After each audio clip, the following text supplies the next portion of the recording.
Hello there. I'm Scotty. You're not. And we are continuing full Moon-A-Thon with Netherworld. That's the next one I decided to do. And oh boy, did I pick one. This movie, for the lack of a better term, has a cold open in which you see Dolores, which is you're led to believe is the main villain of this film, with this guy who talks with the accent and wants to have sex with her, but like as he goes to this brothel, there's people he's having sex, but it starts with this kid, and I'm like, is this our main character? Is this the guy? But no, that goes nowhere. He's with this woman, this African American woman who calls herself Mary Magdalene, classy, and they go up the stairs, and then there's this other guy who gets with Dolores, and I'm with him. I'm like, okay, is he our main character? No, because he forces herself on her. I'm like, this can't be our main character. And then we get the hand thing from the cover of the DVD, the poster, the hand coming out, killing him.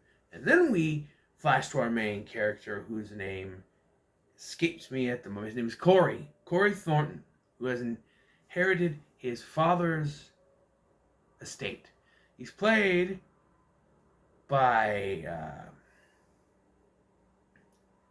I forgot his name, but he's the actor who plays Tony Mac McCann on 21 Jump Street. He was Johnny Depp's replacement in the fifth and final season of the show, and I saw him, I was right away like, that's McCann, because when I started watching 21 Jump Street, it's on the Heroes and Icons network, right?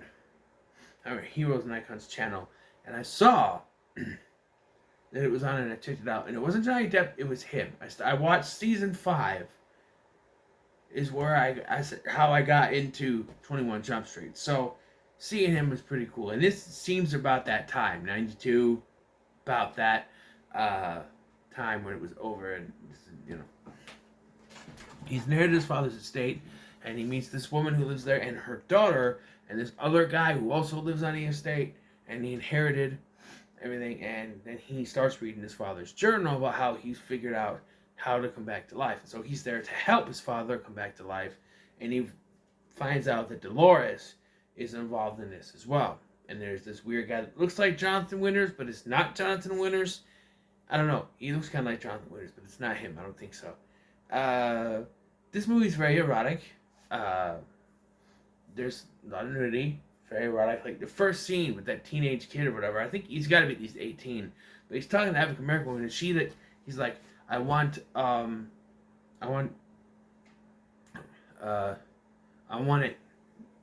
What? Come on, it's a one-syllable word. She unzips his pants, and I'm like, oh my, a bunch of people around here. It's like, I want to get laid. I'm like, okay. It's a very weird opening, but it is very sensual. There's a scene. I don't know if it's a dream or if it really happened, but like, McCann. Corey gets like butt ass naked. You don't see anything, of course. You see hairy legs. He's got hairy legs. I got hairy legs too. But when you have darker hair, it's easier to see. And he's very dark hair legs. But very sensual, where like she's rubbing him, and then he's like rubbing her, and you tell where his hands going, and it's like, oh my, whew, it's getting a little hot in here. It's a very sensual scene. But then he's also got a thing for the girl, the daughter, and then like during this, like the mother knows something bad is happening. She tries to thwart it, but she ends up going blind, and I'm led to believe that the guy that lives on there is in on it, as well as the not Jonathan Winters, especially later. But we never see the guy again past a certain point. I don't know, but the ending scene gets very confusing. I will say, like, one of my biggest negatives with this, I like this movie, but my biggest thing is it does sort of get repetitive. He goes to the brothel, he goes home, we get a few scenes, he goes to the brothel again, he comes back, we get a few scenes, goes to the brothel again. It's very, very repetitive. But I did enjoy this movie, so don't take that away from me. I did enjoy this movie. But the climax, if you want to call it that, I'm like, how long is this? And I clicked it, we got like 15 minutes left, and I'm like, the 15 minutes? Usually we'd be in the climax by now.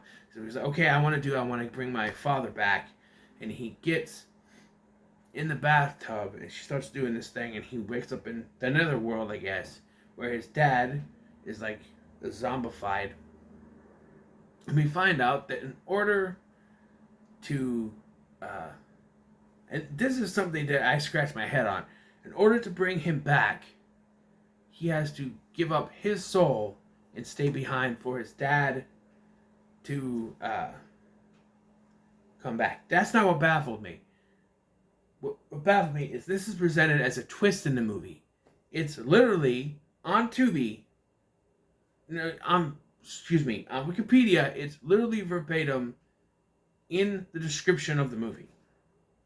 Yeah, a young man inherits his father's estate and tries to bring his father back to life, but finds out that he must sacrifice his soul to do it. That's in the description. Wow, Wikipedia, you spoiled it. I mean, they spoiled the movie anyway, but it's if you're doing like a small little description of the movie, don't spoil it if you're not going to put the whole thing. I'm just saying. I thought that was going to be like a plot point, like he has to sacrifice his soul, he doesn't want to do it, and there's a whole conflict. No, it's literally in the last 15 minutes. But, yeah, and there's this weird, it's very confusing, like there's a scene, like when the guy attempts to, when the guy at the beginning forces himself on Dolores, she gets black-eyed and starts croaking like it's the Grudge, or like it's the Grudge. I'm like, oh no, it's the Grudge, run! But like, they do it again in this Netherworld.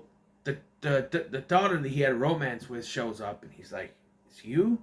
He's like, slaps him in the head and kisses the dad. I'm like, oh, she's in on it, because she said earlier she wants to help. She's in on it, and then she disappears. And then we go back to the real world, and Dolores has now changed her mind because she didn't know that they had to swap.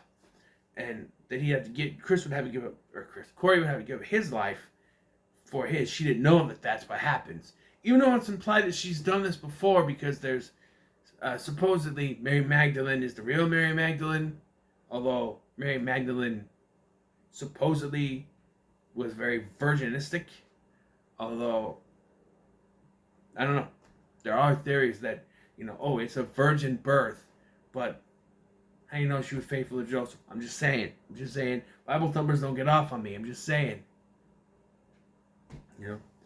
But, and then one of them was just like Marilyn Monroe with a horrible wig, and it's implied she's supposed to be the real Marilyn Monroe because she can do this. But if she didn't know that it requires swapping, then how did that lady's just crazy? She's not really Marilyn Monroe. I don't know. And then the girl shows up. And is like, I'm going to help him. And like, oh, she's going to attack her. We're going to have a female fight and a guy fight. No, she's like, I'm going to help. Like, wait, what? So was that just an illusion? And she kisses Corey, which gives him the strength to break out of his binds and touch the hand thing, summoning the hand to kill his father or take it away or whatever, even though that was in a real world before and that was in a dream, or in another world. I don't know. The movie ends with it implying that now the dad's soul is in a parrot, which for some reason got a big laugh out of me. I don't know why. It's very weird. But I did enjoy this. I'm going to give it a middle of the road because there's just a lot of confusing stuff, and that, my negative I put out there. But I enjoyed it. I want to eventually get some of these on DVD, and this is one of them I'm gonna look up. But yeah, I did enjoy this. I thought it was decent. Middle of the road for sure. I thought the acting was pretty good all around. Even the guy who played Corey, I thought he was pretty good. I thought he was a good actor on 21 Jump Street too, but he's pretty good. I didn't expect him in this, so yeah, not bad. So, what are your thoughts on Netherworld? In the comments below, make sure to like, share, and subscribe. Thank you for watching. I've been Scotty, and next we're checking out Mandroid. Very interested in what that one's about. Until then, thank you for watching. I've been Scotty, and I'll see you in the next one.